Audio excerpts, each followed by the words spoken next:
Halo, selamat berjumpa kembali para pemirsa YouTube dimanapun berada.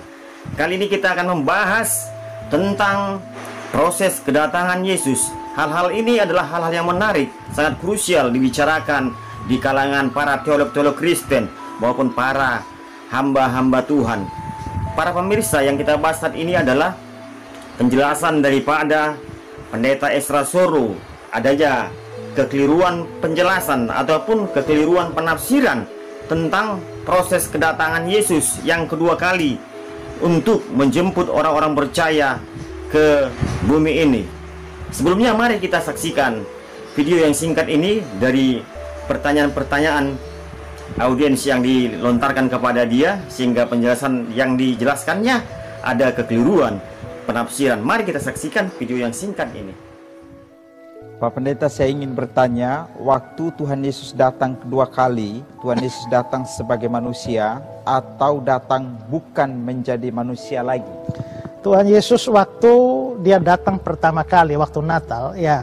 Jadi dia ini Allah, lalu dia datang ke dalam dunia ini dalam rupa manusia. Biarpun dia tidak hilang Allahnya, tapi kan dia sudah mengenakan tubuh manusia.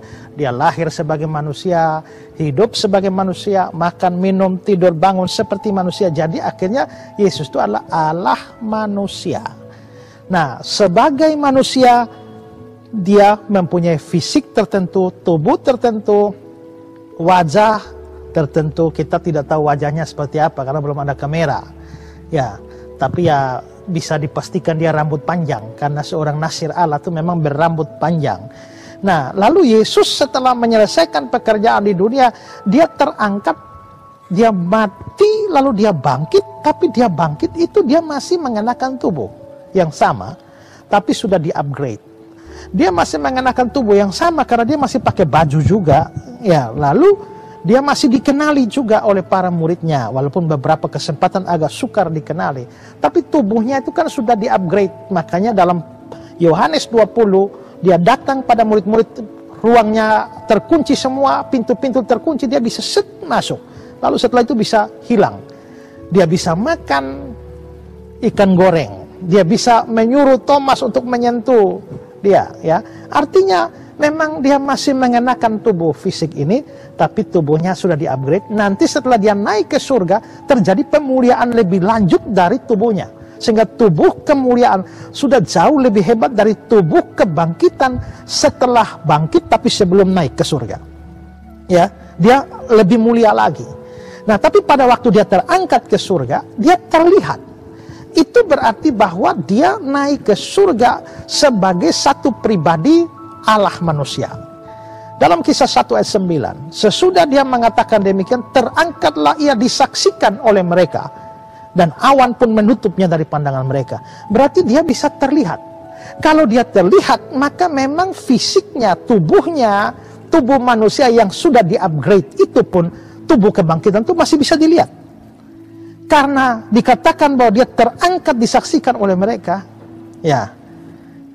Lalu juga nanti dikatakan bahwa dia yang kamu lihat terangkat ke surga akan datang kembali dengan cara yang sama. Artinya dia terlihat. Maka di sini kita bisa lihat bahwa memang kalau saya baca kata-kata dari Millard Erickson, dia bilang pernyataan dalam Kisah Rasul 1 ayat 11 menyatakan Yesus akan kembali dengan cara yang sama seperti dia naik ke surga, menyatakan secara tidak langsung bahwa dia akan kembali secara jasmani.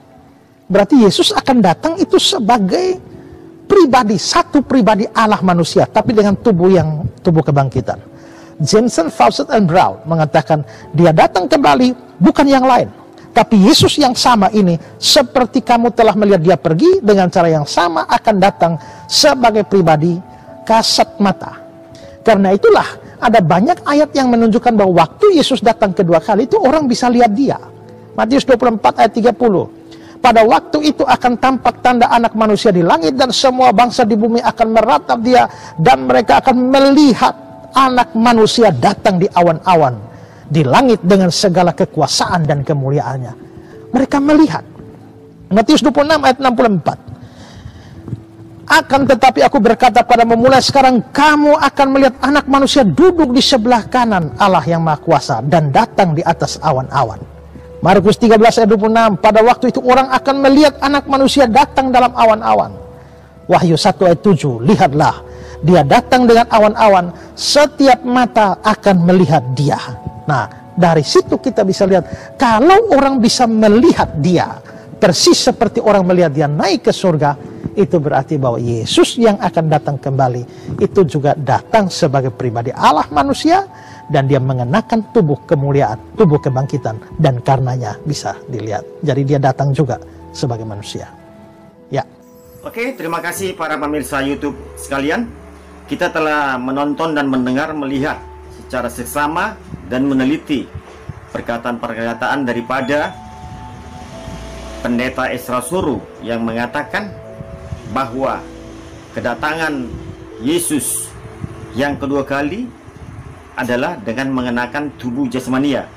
Tubuh jasmania, jasmania artinya tubuh yang dapat dilihat, atau tubuh yang dikenakan saat dia mengenakan tubuh kebangkitan. Jadi kalau saya analisa dari kitab-kitab yang diambilnya, mulai dari Matius 24 ayat 30, Markus 13 ayat 26 dan sebagainya, Wahyu 1 ayat 7, itu menyatakan ungkapan-ungkapan kepada Yesus bahwa Yesus sebagai gelar manusia atau tanda anak manusia. Itu menyatakan gelar, bukan menyatakan saat kedatangan yang kedua kali adalah anak manusia. Jadi jawaban Pendeta Ezra Suru dari pertanyaan yang menyatakan apakah kedatangan Yesus yang kedua kali secara manusia dengan tubuh manusia atau bukan dengan tubuh manusia, dia menjawab dan menjelaskan dengan mengambil kitab Matius 24 sebagai rujukannya, mengacu kepada Markus 13 ayat 26 atau Wahyu 1 ayat 7. Di sini berkaitan dengan hubungan orang-orang percaya kepada Yesus. Jadi berbicara tentang kedatangan Yesus berarti berbicara eskatologi. Artinya yang tidak dapat dipisahkan, bahwa kedatangan Yesus yang kedua kali berhubungan erat kepada kebangkitan dan pengangkatan gereja. Sebelumnya mari kita baca dulu 1 Tesalonika 4 ayat 13 sampai 18, tapi saya singkat dari sini. 1 Tesalonika 4 ayat 16 sampai 18. Sebab pada waktu tanda diberi, yaitu pada waktu penghulu malaikat berseru dan sangkakala Allah berbunyi, maka Tuhan sendiri akan turun dari sorga, dan mereka yang mati dalam Kristus akan lebih dahulu bangkit. Sesudah itu kita yang hidup, yang masih tinggal, akan diangkat bersama-sama dengan mereka dalam awan menyongsong Tuhan di angkasa. Demikianlah kita akan selama-lamanya bersama-sama dengan Tuhan. Jadi ada tertulis di dalam 1 Tesalonika 4 ayat 16 sampai 17 yang menyatakan kebangkitan dan pengangkatan gereja sangat berhubungan erat pada saat kedatangan Yesus yang kedua kali. Kedatangan Yesus yang kedua kali ada proses dua fase. Fase pertama adalah di awan-awan. Artinya sering kita kenal dengan istilah rapture, pengangkatan gereja. Jadi tadi kita sudah baca di sini dalam 1 Tesalonika 4 ayat yang ke-16 sampai ke-17 bahwasanya membangkitkan orang yang mati dalam Kristus terlebih dahulu, dan yang masih hidup akan diubah. Jadi yang masih hidup pun akan diubah, diangkat bersama-sama menyongsong Tuhan di angkasa. Jadi kalau dikatakan dengan tubuh jasmania, saya rasa penafsiran keliru daripada Pendeta Ezra Suru dengan pertanyaan yang dilontarkan audiensnya. Jadi penjelasan Pendeta Ezra Suru adalah penjelasan yang keliru, yang menyatakan tubuh kebangkitan, tubuh jasmania, ataupun kedatangan Yesus datang dengan manusia juga. Jadi bisa dikatakan menganalisa Alkitab kurang akurat dan kurang tajam. Jadi kedatangan Yesus yang kedua kali adalah bukan sebagai manusia lagi, atau bukan mengenakan tubuh jasmani lagi, tapi dengan tubuh surgawi, tubuh kemuliaan, tubuh yang tidak tunduk kepada dunia, tubuh yang tidak dapat mati lagi. Artinya tubuh kekekalan untuk selama-lamanya. Demikianlah kita saat Yesus datang kedua kali menjemput orang-orang percaya, kita hidup untuk selama-lamanya. Itulah fase pertama yang sering kita kenal dengan parousia.